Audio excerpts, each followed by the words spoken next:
Oke, kembali lagi bersama dengan saya di kelas Web Programmer Basic pertemuan ke-9.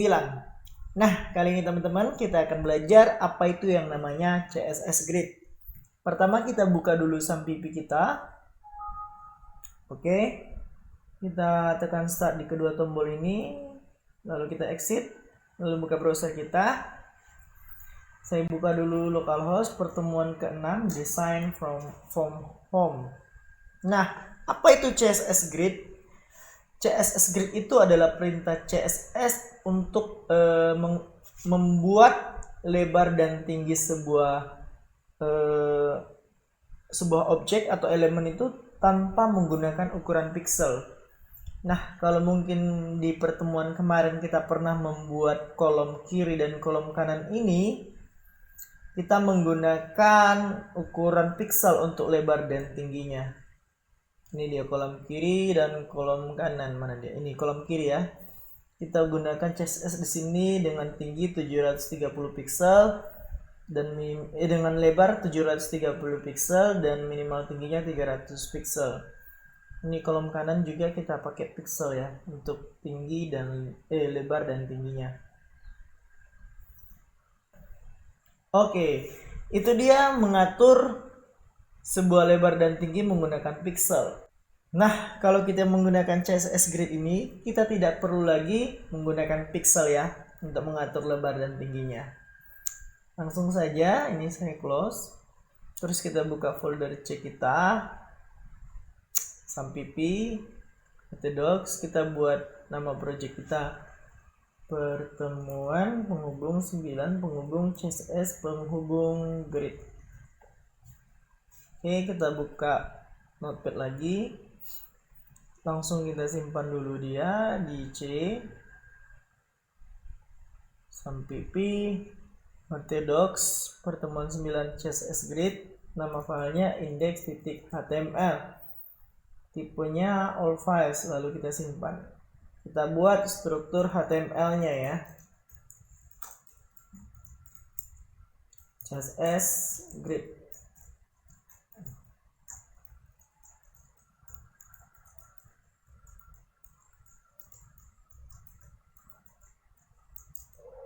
Lalu kita simpan, lalu kita buka browser, localhost, pertemuan penghubung 9 penghubung CSS grid.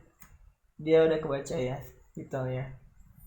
Oke, selanjutnya kita ngebuat file CSS. Kita buat dulu di project kita ini sebuah folder dengan nama style. Ada ya, lokasi project kita pertemuan 9 CSS grid.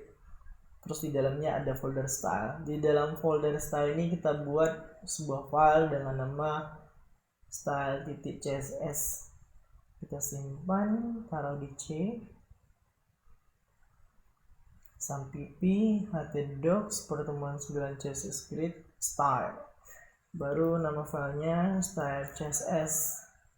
Tipe filenya all files. Lalu kita simpan. Oke, pertama kita buat di sini div class container. Oke. Baru di dalamnya div class item. Tutup divnya. Kita buat sampai 9 ya. 1 2 3 4 5 6 7 8 9. Lalu kita simpan. Lalu kita buka CSS grid ini, style CSS-nya, kita buat sebuah kelas dengan nama sama ya. Perintah dengan kelas, nama kelasnya adalah container. Oke, kita simpan dulu. Nah, saya bukakan dulu. Teman-teman, inilah dia perintah-perintah CSS grid yang teman-teman wajib tahu dan wajib hafal deh. Pertama di sini ada display grid dan di sini ada display grid inline. Kita gunakan dulu yang grid ini seperti apa. Kita taruh di sini. Kita tutup dia, lalu kita simpan. Jangan lupa di HTML-nya kita linkkan. Ini kan belum kita linkkan dia. Link rel style sheet, terus area lokasi filenya kan di sini di dalam folder style. Ini index HTML kita, index HTML. Ini dia lokasinya, terus dia masuk folder style. Makanya kita tulis di sini style.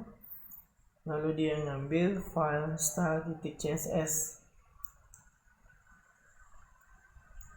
Jangan lupa disimpan ya.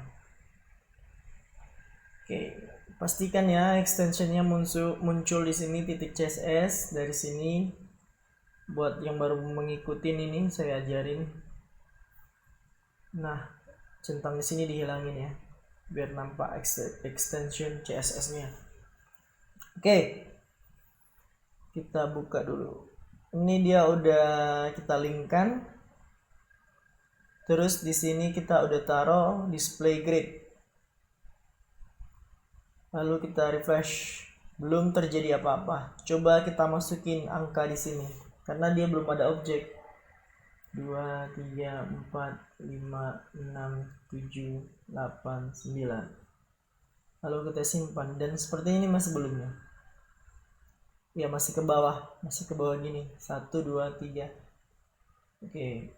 Terus selanjutnya kita masukin perintah yang ini. Grid columns grid template columns. Ini maksudnya adalah, kita simpan dulu. Lalu kita refresh. Masih belum nampak ya. Itu karena coba kita perhatikan di sini. Kita lupa ketik huruf T di sini. Jadi harus benar-benar jeli. Oke, dia udah jadi ya, udah ke kanan gini. 1 2 3 4 5 6 7 8 9. Nah, saya jelasin ya, fungsi dari grid template columns ini adalah menentukan dia berapa kolom. Kalau kita mau ngebuat 2 kolom, kita cukup buat 2 aja. Oke. Kalau kita mau ngebuat misalnya 4 kolom, bisa kayak gini.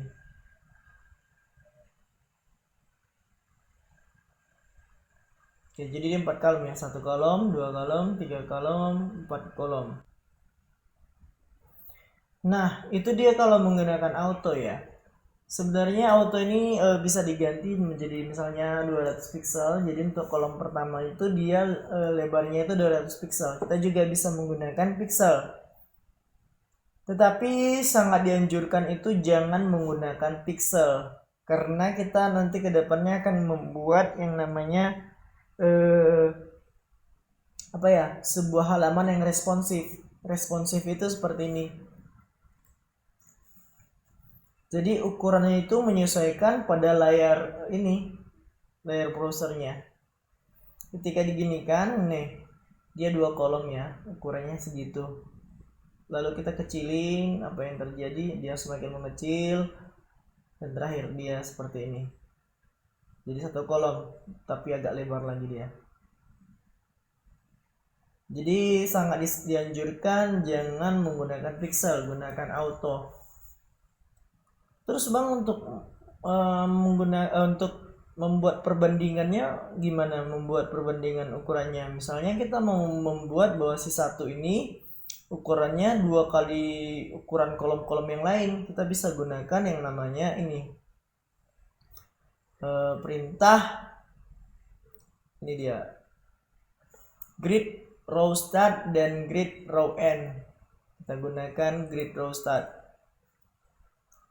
Row ini baris, berarti bukan ini ya, untuk kolom. Misalnya untuk kolom dulu kita taruh, misalnya kita mau perbesar yang mana kolomnya, si 1 ya, kita kasih ID 1 di sini.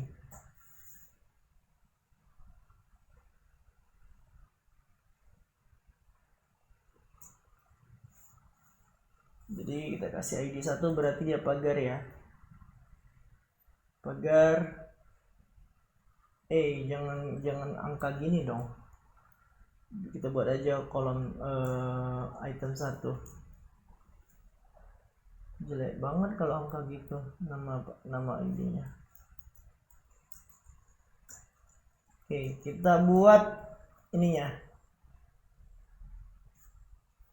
Grid row start, grid kolom start dan grid kolom end.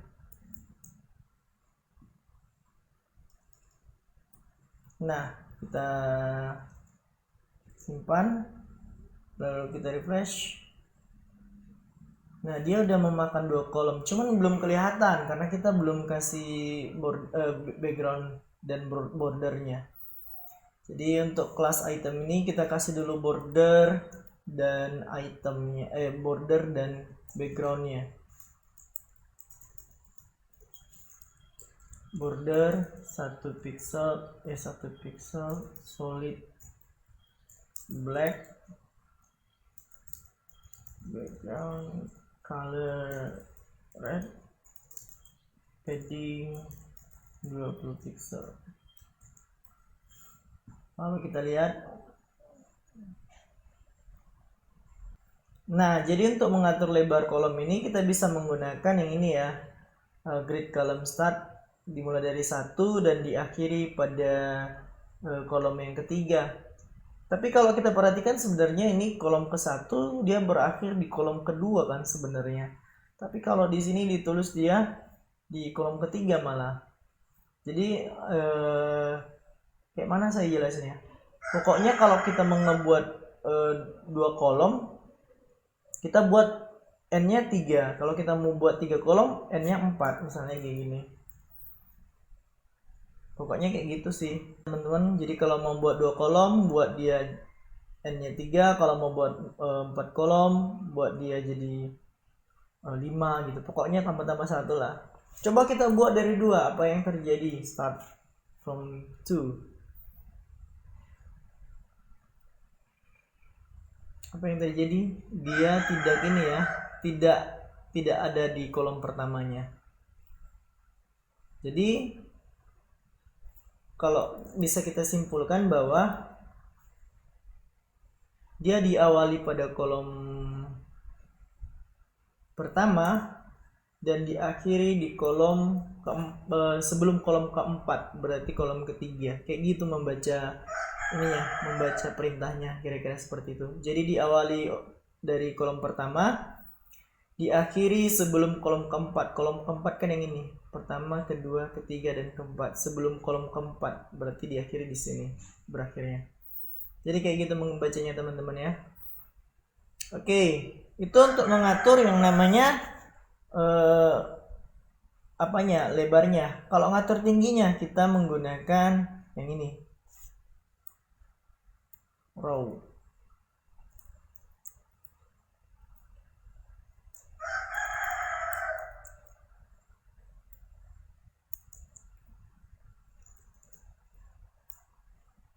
Jadi kita mau membuat tingginya itu nantinya kita mengharapkan dia dari awal kolom baris pertama, ini bacanya baris ya. Baris pertama berarti di sini. Jadi di akhir dia itu di baris sebelum baris ketiga, berarti dia 2 baris aja diambilnya. Jadi kira-kira nanti gambarannya ini makin ke bawah yang satu ini. Nah, dia makin ke bawah dan yang lainnya itu ya menyesuaikan 1 2 3 4 5 6 7 8 9. Jadi konsep dari apa ini? Dari CSS Grid ini dia ke kanan ya, ke kanan. Kalau udah penuh ke kanan dia turun ke bawah, kalau udah penuh ke kanan turun lagi ke bawah. Bisa kita lihat dari angka-angka ini, dia 1, habis itu dia ke kanan, kedua, terus ke kanan udah nggak ada kan, dia turun ke bawah. 3, terus ke kanan udah nggak ada, dia turun ke 4, terus ke kanan, ke 5, ke kanan lagi, ke kanan, baru ke bawah, baru ke kanan. Jadi dia konsep dari CSS Grid ini, dia ngambil ke kanan dulu. Kalau sudah tidak ada ruang di sebelah kanan, ya dia ke bawah gitu. Nah, itu dia kalau displaynya itu grid. Gimana kalau displaynya itu inline grid? Jadi grid ini ada 2 jenis ya. Pertama grid dengan inline grid. Kita refresh. Nah, inline grid ini jadi bentuknya seperti ini. Dia nggak ini ya, nggak full screen, nggak full ke kanan gitu. Dia berdasarkan ini aja, berdasarkan ruangan teksnya aja ukurannya. Oke, kita balikin lagi karena inline grid ini kayaknya bakal jarang kita pakai deh. Kita lebih pakai yang ini, yang grid seperti ini. Oke, selanjutnya kita akan belajar, ini sudah tahu ya, ini kolom. Ini ada yang namanya gap. Gap ini apa? Langsung aja. Kita taruh itu gapnya di sini. Di kontainer ya, penempatan gap itu di kontainer, bukan di itemnya ya teman-teman. Jadi penempatan gap itu di sininya. Di kelas kontainer itu ditaruh gapnya, bukan di item. Oke, coba kita refresh. Nah, itu dia gap. Jadi gap itu memberi jarak ya. Sebentar ya. Di sini seperti di sini juga ada jarak ya. Sebenarnya itu jarak bukan karena gap itu, karena bodinya belum dimatiin paddingnya. Padding dan marginnya. Kita matiin dulu biar nampak yang mana gap, yang mana bukan gap gitu. Padding 0 pixel. Body padding margin ini D nya 1 nih, 0 pixel. Simpan, kita refresh. Jadi gap itu dia akan mengatur jarak yang ada di dalam jarak antar item yang ada di dalam dirinya. Jadi fungsi gap ini adalah mengatur jarak item-item yang ada di dalam dirinya. Oke, kira-kira seperti itu membacanya. Ini gap. Mana tadi gap? Ditaruh di sini. Gap ini pun ada berbagai macam jenisnya. Ada grid, row gap. Itu fungsinya apa? Ini kita matiin dulu ya.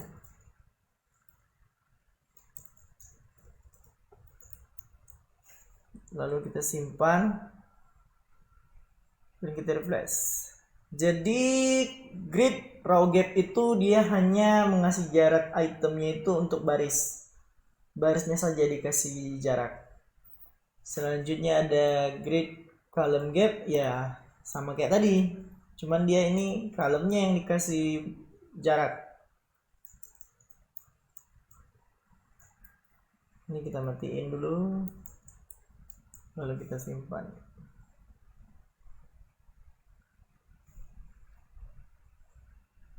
Sebentar ya, kayaknya kita salah ketik. Ini aku coba hapus ya.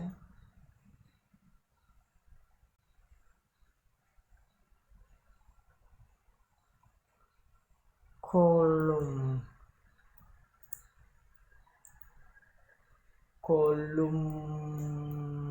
gini. Penulisannya salah ya teman-teman. Itu ada M, ada N di sini. Jadi dia hanya menaruh ininya ya, menaruh jarak untuk kolom pada itemnya itu. Ini aku balikin ya. Oke, selanjutnya itu ada yang namanya grid gap. Apa grid gap ini? Grid gap ini kita buat di sini perbedaan aja, 20 pixel dan 10 pixel.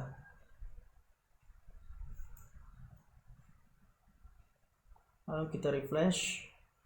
Nah, grid gap ini dia mengatur jarak kolom dan baris, hanya saja bisa dibuat berbeda.